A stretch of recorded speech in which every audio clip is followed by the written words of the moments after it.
Dua ta mbyll me një koment në studio, një për Shqipërinë dhe një për Kosovën. Çoshli, po e nis me ty. Pa diskutim. Pra dhe po në shofti. aspektin teknik apo në përgjithësi të situatës. Jo, në përgjithësi, me qënë se unë mbyllën të dyja. Tani Kosova fitoi 3-4. Kosova me Turqinë do përballet. Ne që na u mbyll ëndra. Në mendimet e mia, me aq sa shoh skuadrën e Kosovës, është skuadrë e paparashikueshme. Pra tenton ta fitojë ndeshjen, edhe në rast që është në disavantazh, tenton që ta barazojë apo ta fitojë. Edhe e tregoi veten. Pra 2 herë në disavantazh, 2 herë barazoi dhe kaloi. Strategjia e lojës, pa diskutim që është një element që ka të bëjë, por unë them ka të bëjë me kualitetin që kanë lojtarët. Pra nëse ke një skuadër me kualitet të mirë në sulm dhe në mesfush, pa diskutim do t'i mësosh fazës sulmuese. Dhe këtë e vërteton ajo. Është në, si thua, në mendjen e lojtarëve ajo, euforia dhe dëshira për të fituar. Kosova ka pasur probleme në vetvete si skuadër, para se të fitonte identitetin e saj si. Dhe në momentin që ata u formuan si skuadër, ka pasur gjithmonë dëshirën për të qenë të barabartë me ekipet kundërshtare, kushdo t'i dali përpara. Dhe ashtu do vazhdojë ajo, nuk do heq dorë. Ne, pa diskutim fal filozofisë të trajnerit ton, Silvinjos, kemi ecur me këtë filozofi, pra me fazën defensive, ka besuar, është kualifikuar dhe ka tentuar gjithmonë që ai të vazhdojë. Unë nuk jam kundër asaj, nuk dua ta kryqëzoj në këtë drejtim, sepse në një skuadër kur ka, si thua, element suksesi brenda, nëpërmjet kësaj strategjie, pa diskutim që do vazhdoj. Nuk do tentosh ti tani brenda kësaj periudhe të tentosh si që të ndryshosh strategji apo filozofi, të kthehesh nga një skuadër defensive, aq më tepër që ne sot kishim në skuadër 2 mungesa, 2 lojtarë shumë të rëndësishëm në fazën sulmuese. Për Rejmana, që nuk e përmendëm, dhe janë mungesa e zakonisht të rëndësishme në një skuadër të tillë. Rejmanaj dhe Broja. Pra janë 2 lojtarët më cilësor në fazën sulmuese. Dhe dashur pa dashur, ti do t'i mëshoje fazës mbrojtëse. Jo si repart, por si skuadër. Rezultoje mirë.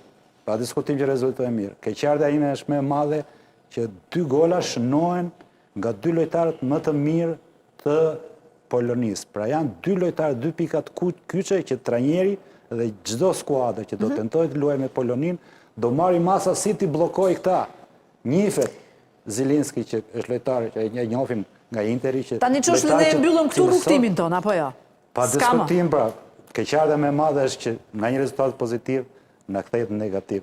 Dhe kjo është dhimbja më e madhe në zemrën e të gjithëve. Nuk e diskutojmë pjesën që ne u eliminuam, sepse normalisht deri këtu kishim mundësi. Prapë ishte sukses. Okej. Balancat ishim shumë më poshtë se sa Polonia, le të themi. I mëshuan fatit e tjera me radhë, por gjithsesi keqardhja e madhe është që u eliminuam në këtë mënyrë. Pra një rezultat pozitiv nga një rezultat negativ. Dritan? Ideja është domosdoshmë që adoptimi një rrutim të ngjashëm në vazhdim për sa i përket botrorit. Pra kjo që ndodhi që është për herë të parë që shkojmë në play-offin e një botrori që është një gjë shumë e madhe, që s'kemi arritur kurrë. Okej, se kishim arritur kurrë, po. Kur ti shikon domosdoshmë që ne shkuam për herë të parë në Europian, pastaj shkuam për herë të dytë, pse mos besojmë që një ditë shkojmë prapë në shkojmë në botror. Pra ky play-off në Darvej domosdoshmë për sa i përket asaj që është eksperjenca në nivele të tilla, se rruga drejt botrorit është shumë herë më e vështirë se rruga drejt një europiani. Për mua, unë e quaj një rrugë të jashtëzakonshme, nuk dua ta them fantastike, se duhet të jem pak më në top, por për mua ishte jashtëzakonshme. Kjo që ka arritur Shqipëria, sidomos të mos mërzitemi me humbjen, thua sa. Jo, nuk do të mërzitemi. Absolutisht. Deri pjesë Kam dhe 2 fjalë për Kosovën. Po, patjetër. Për mua Kosova është një realitet tani tashmë i pranishëm, i bukur. Nuk është i rastishëm, sepse Kosova qoftë si kombëtare, por qoftë si klube, po bën shumë mirë. Dhe duke qenë se unë tani po bëj një master për sigurinë dhe politikën kombëtare, po them domosdoshmë që futbolli do jetë ai domosdoshmë që Kosovën do ta çojë drejt njohjes më të madhe nga gjithë. Më shumë se sa çka bër politika deri tani po thua. Okej. Pra futbolli do ta bëjë edhe më të njohur. Kështu që ky është momenti, ndoshta shpresoj shumë që një përfaqësues e futbolli shqiptar të shkojë në botror. Për mua edhe para kësaj ndeshje me Poloninë nuk do kishte shumë mundësi se kush do shkonte.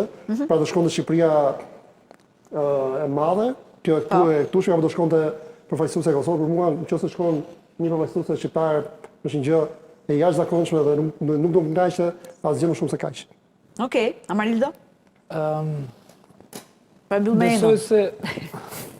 Besoj se duke parë lojën dhe statistikat mbas lojës, nuk kishim ndryshime të mëdha, paske Ti lexova, unë si lexova do statistikat, si ishin? 52% për Polonin? Polonin, po 48% për ne. Domethënë kjo do thotë edhe ke pasimet, pun ke 7-8 pasime më shumë kishte Polonia. Okej, pra tregojnë që në statistikat ishte pothuajse lojë për mendimin tim lojë barabartë. E zgjidhen lojën, siç tha edhe Niko, 2 lojtar ekstra klas, siç ishte Lewandowski dhe Zelinski, dhe sot në futbollin modern këto lojtarësh zgjidhin neshin, se janë lojtarë që bëjnë diferencën. Dhe pikërisht ne na mungojnë kështu lojtarësh në grupin tonë.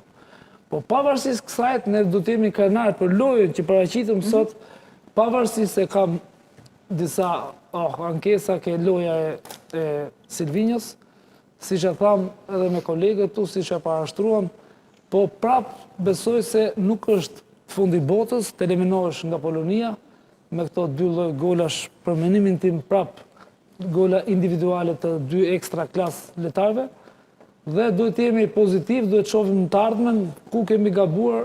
Për mendimin tim, edhe kjo një kualifikim që erdhi në këtë rrugë kaq gjatë është një sukses. Është sukses. Eno? Për Kosovën 2 fjalë. Për Kosovën, po patjetër. Po harrova Kosovën, ndjes. Më bëhet shumë qefi për Kosovën, se është hera parë që ka shansin që të arrisë në një kupë bote, se është një ekip që është krijuar kohët e fundit, nuk ka shumë kohë që është krijuar.